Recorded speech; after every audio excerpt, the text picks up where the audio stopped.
Hello, my wonderful friends. Here we go again. In this video, we're going to follow up on the subject of my last video. Why do humans act the way they do? A contemplation of several things. First, do we even really exist in these human bodies as we believe we do? And I kind of talked about that in the first part. Secondly, is what our brain tells and shows us real? Third, why are some so susceptible to another's influence? And fourth, why most people seem so willing to simply go along with what they're told by an authority figure without ever asking questions or doing research for themselves. Over my life, but especially recently, I have become so intrigued by why and how humanity acts in certain ways during times of fear or pressure, and their strange tendency toward unwarranted compliance and submissiveness, sometimes to an almost robotic degree, looking for someone to save them. Well, good or bad, over time, we've all seen great examples of this peculiar behavior, maybe especially over the past 5 or 6 years. During this time, I have occasionally become shocked at some people's compliant nature and how willing they are to give over their own power, even if the authority figure is a total liar or a tyrant.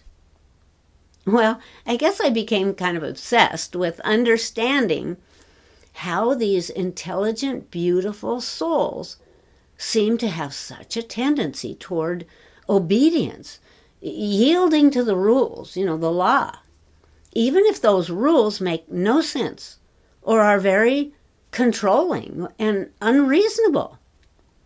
So in this video, you'll learn of several shocking experiments done that I discovered while researching for answers. I came across a couple of illustrations of this inclination toward passivity. In my last video, I mentioned the Next Generation Star Trek episode when Captain Picard is captured and tormented into seeing what was not there. So I started asking other people what they thought about how easily people are led to obey one in charge. But I couldn't really find a lot of people that wanted to talk about it or willing to discuss it. So I just did what I could to find information on the subject, mostly just to satisfy my own curiosity.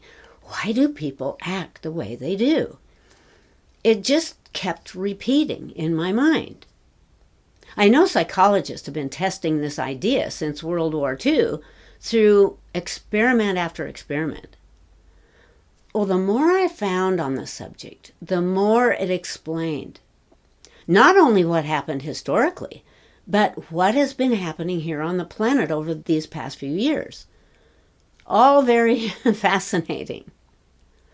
One interesting experiment I thought I would mention took place back in the early 1950s. Well, actually, the origin began somewhere around 1914 or so in Warsaw, Poland. During one of their religious holidays, a little 7-year-old boy noticed his grandmother pouring an extra glass of wine. When he asked his grandmother who it was for, she said that it was for the prophet. Well, naturally, the kid didn't necessarily believe it until his uncle told him to sit in front of the glass of wine and closely observe it. As the boy really focused on the glass, suddenly he was sure that he saw the level of wine lower just slightly. Well, for years, he was fascinated by this, and he became obsessed with wanting to know how that this could have happened. Well, the kid's name was Solomon Ash, and at age 13, he and his family immigrated to the United States. Many years later, this kid, as an adult, became quite well known for his experiments, mostly in investigating whether peer pressure could be strong enough to actually make someone believe things that are not true. This experiment that Ash was most known for was called the conformity experiment, or the 3 lines experiment. You could probably find it online, where he took 123 male college students, telling them that they would be participating in a very important study in visual judgment. Each student was introduced to a group of 6 to 8 other students. However, these other students were really actors who already knew what the experiment was all about. Well, the group was then put into a classroom and shown 2 large cards. The first card had 1 line on it, and the second card had 3 lines on it of different lengths. Each student was then asked to say out loud which line on the second card matched the first one. But remember, there's only 1 real student. The rest are actors. Well, the way it was set up allowed the actors to respond first, leaving the real participant to respond last. Well, for the first 2 rounds, the fake students / actors gave the correct answer, and the innocent student, of course, said whatever he thought to be true. However, in the 3rd round, the actors began to respond with an incorrect answer. For the next 12 rounds, all of the actors gave obvious wrong answers, leaving the innocent student to either be honest and state the true answer, or to ignore the truth and go along with the others who were all saying the same thing, but were obviously wrong. After completing 18 rounds of this with all 123 subjects, the conclusion showed that 23% of the real students always gave the right answer, but 72% conformed to the actor's influence and gave the wrong answer at least once. And 5% completely caved to the peer pressure and followed the others giving the wrong answer. Ash's experiment showed that the opinions of even 3 peers are enough to influence a student to change his mind. And this really shows how easily a person can become insecure about their own perception of what their eyes are showing them. To be honest, I remember a few times, well, probably more than a few times as a kid, because I always felt so insecure. I thought it would be easier just to go along with whatever others were doing or saying.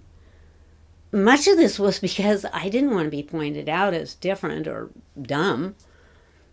Well, that is pretty frightening.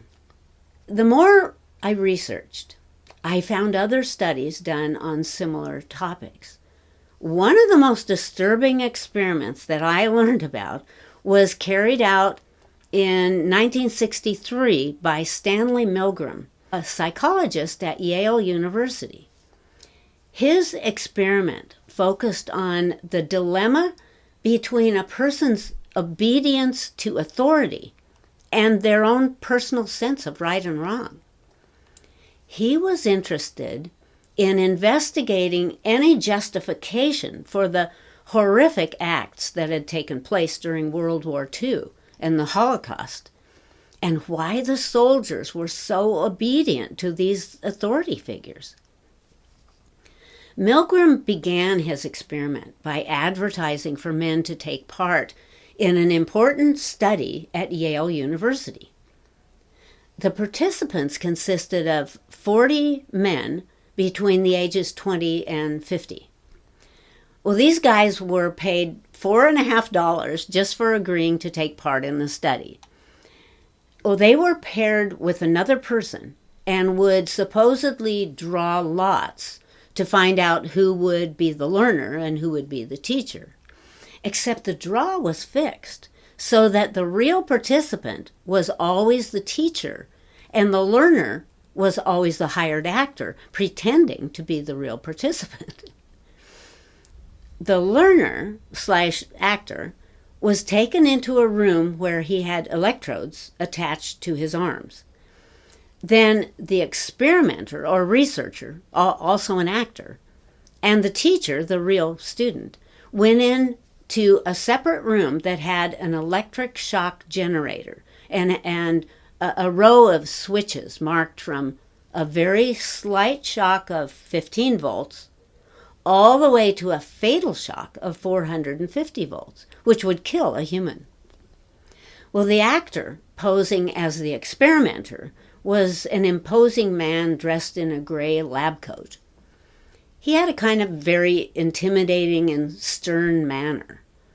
He explained to the teacher that he would be asking a series of questions to the learner who was in the next room, hooked up to the electrodes. For every correct answer, they would simply move on to the next question. But for every wrong answer, the teacher was instructed to administer an electric shock to the learner every time he made a mistake. The experiment was set up so that the actor/learner would purposely give mainly wrong answers. And for each of these, the teacher would give him an electric shock. As the wrong answers continued, the experimenter instructs the teacher, the real student, to administer stronger and stronger shocks. At about 75 volts, the learner begins grunting out in pain. Then, at 120 volts, he starts screaming out in agony. The teacher is told to continue the shocks. At 150 volts, the learner is pleading with him to stop, desperately insisting he has a heart condition. At around 300 volts, the learner is screaming and pounding on the wall, begging the teacher to stop. Still, the experimenter orders him to go higher, telling him that the experiment requires him to continue. It's absolutely essential and you have no other choice. So the teacher continues to the higher fatal shocks, essentially becoming a willing murderer. Now remember, the shocks were not real, but the participant/teacher believed they were. The learner was very convincingly pretending to be in terrible pain, pleading for mercy, and yet the teacher, at the orders of the researcher, continues to give stronger and stronger shocks. Well, the horrible conclusion of this experiment was that 65%, 2/3 of the participants, continued giving shocks to the highest level of 450 volts, aware that this is a fatal dose. And get this, a full 100% of participants continued to at least 300 volts or more. Only 14 participants stopped before reaching the highest level. It's horrifying. So what's going on here? What would cause a seemingly normal person to willingly become a murderer? Well, I kind of wondered this is sort of an excuse, I suppose, but since the participants were told that they were contributing to a very important study, maybe some of them obeyed for that reason, that they really wanted to be of help by doing what they were asked to do.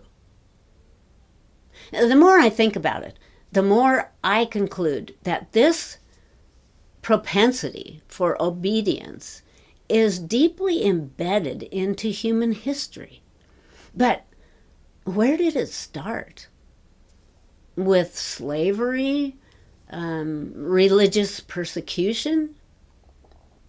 Well, to continue, in my opinion, one of the worst experiments done was called the Stanford Prison Experiment that took place in 1971, where a psychologist took 24 college students and told them that they would be paid $15 a day to participate, again, in an important study. This study was actually intended to last 2 weeks, but was terminated after just 6 days due to extreme abusive behavior. Well, the researcher had set up very realistic conditions with a mock prison that would hold 3 men. They then randomly assigned the men into roles of either prison guards or prisoners. The prisoners were told that they would be remaining in the prison for 24 hours a day for the study, while the guards would only be working an 8-hour shift and allowed to return home until their next shift. The researchers were able to observe the prisoners and guards using hidden cameras and microphones. The prisoners were identified only by a number given to them on their prison suit. They wore uncomfortable, ill-fitting coveralls and no underwear, and had a chain fastened around one ankle. The prisoners and guards were allowed to interact any way they chose. Well, soon the guards began to become more and more aggressive and very abusive, and the prisoners more and more passive and depressed, some experiencing severe negative emotions, anxiety, and crying. 5 of them had to be released early from the study. Because the guards were placed into positions of power, they began using terrible, rude, and offensive behaviors, waking up the prisoners in the middle of the night with loud whistles and clanging their batons against the bars. Some of the prisoners rebelled, and the guards responded by removing all the prisoners' clothes and started spraying them with fire extinguishers. They took their mattresses away and put them in a special detention unit. The study faced a lot of criticism, as you can imagine, for being unethical and cruel. However, it did show how ordinary people can conform to social roles that strongly shape their behavior. It demonstrated how certain situations can alter human behavior dramatically, that even good, normal people can do evil things when forced into that direction. Sure, but I still can't help but wonder why humans react the way they do in the first place. Where and how did it start? Or is this just a natural human response? Bully or be bullied? The one with the power becomes the bully, and the one without power becomes the bullied, submissive and weak. Is this somehow built into the human psychology as a natural fear response from intimidation and threat? As a starseed, I can't help but believe this response started historically with the Orion Wars and the Anunnaki, when humans were used as slaves. Some of the ancient texts tell how the Anunnaki reacted when the human slaves tried to rebel by sending plagues and drought, floods, famine, mistreating them terribly until they obeyed. Could there still be within the human memory a fear that if they don't obey, they'll be tortured and killed? This might explain why one might be willing to kill for their own survival, even when not really pressured to do so. Who knows? In any case, what happened globally only a few years ago, where the world willingly gave away their own personal authority and sovereignty because the TV told them to, should never be allowed to happen again. We are not slaves, unless we believe ourselves to be. Let's learn from all of this. Each of us is going to have to discover for ourselves how to build our courage the way we would maybe build a muscle. The first step is to stop using AI for answers that we should be learning for ourselves. This makes us weak, and we forget how to think for ourselves.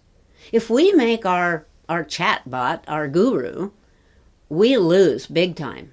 and will easily give our power away to another because we haven't learned how to think or defend ourselves. If we don't take our lives back into our own hands, we will very soon live in a world much like those frightening experiments.